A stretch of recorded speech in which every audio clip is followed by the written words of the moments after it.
For weeks I kept hearing the same noise late at night. It sounded like someone dragging a chair across the ceiling above my bedroom. It always happened sometime after midnight, usually right after I went to bed. The landlord kept telling me there was no apartment above me. I tried mentioning to him a couple of times, but he always blamed it on the weather, the pipes, or some other natural cause. The building was old and all these explanations seemed reasonable, so I went on with it. The sound didn't necessarily have to be coming from above.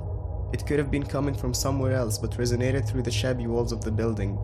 Despite having all these valid reasons, I still found it quite difficult to fall asleep. The moment I set my head on the pillow, the scraping would start. I tried rolling over, switching sides, and even wrapping the pillow across my head, all to no avail. The sound would eventually stop sometime later, and I would just drift off. I'll wake up next morning and carry on with my day, getting done with work, then returning and sending the usual daily message to my landlord, complaining about the sound. He made a different remark this time. He stated that if these sounds were really a nuisance, then other residents would have complained. Everybody I knew here went to bed way early. No one was a night owl except for me, so it was pretty reasonable for them to not report hearing anything. I knew he was just making excuses. He'd always been too lazy to fix anything in the building. Later that night, I braced myself as the clock struck midnight, and a few minutes after, the sound started coming again. The same pattern started again. Footsteps moving around for a while, the screech of furniture being dragged across the floor, and then more footsteps. This time, however, I heard something different. I could have been sleep deprived, but I was sure I heard what sounded like someone crying. It started with a few whimpers, before turning to full-on crying. I jumped out of bed and tried to listen closer. I was certain of what I was hearing. It wasn't an animal, it was someone crying. I tried to pinpoint where it was coming from, but the crying suddenly stopped. I heard a few footsteps again and then silence. I wasn't able to locate where the crying came from, so I figured it must have been my neighbor in the apartment next to mine.